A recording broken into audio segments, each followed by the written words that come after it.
My name is Stephen McGann, and my book is called Flesh and Blood, which is a history of my family through 7 maladies, 7 diseases or afflictions that have affected them over the last 150 years and have helped in a way to mould the way we think our family is nowadays, the kind of people we believe ourselves to be.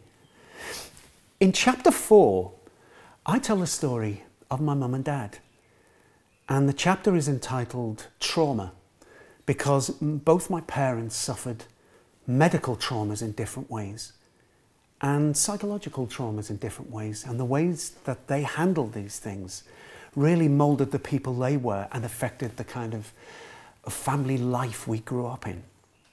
My dad, who's passed away now, was a wonderful, complex man. He was a brave man. He was born in 1924 and he was much older than my mum. And he served in the Second World War, first of all in the Navy, and then he was selected as a commando in combined operations, and he saw action in the very early morning, Private Ryan style, on the beaches in D-Day. He was badly injured with a stick grenade, and his life was saved by a new wonder drug called penicillin. And so he suffered his terrible physical shrapnel trauma, would probably have killed him in all previous generations, but this time his life was lucky and his life was saved. But there was an element which the doctors didn't see and didn't get to, which was an element of post-traumatic stress, which I think stayed with my father all of his life.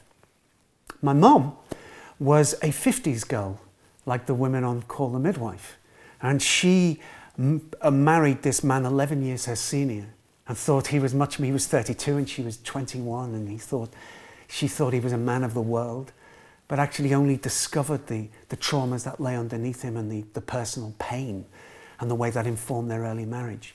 My mother also suffered a particular physical trauma in the loss of her first 2 children.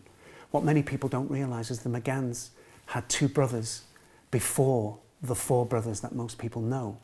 And they died at birth, and the way that they died at birth became very traumatic for my mum, and the children were never talked about.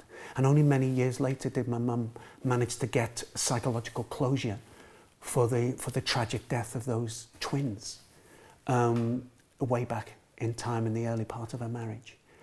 And that rounds my chapter up.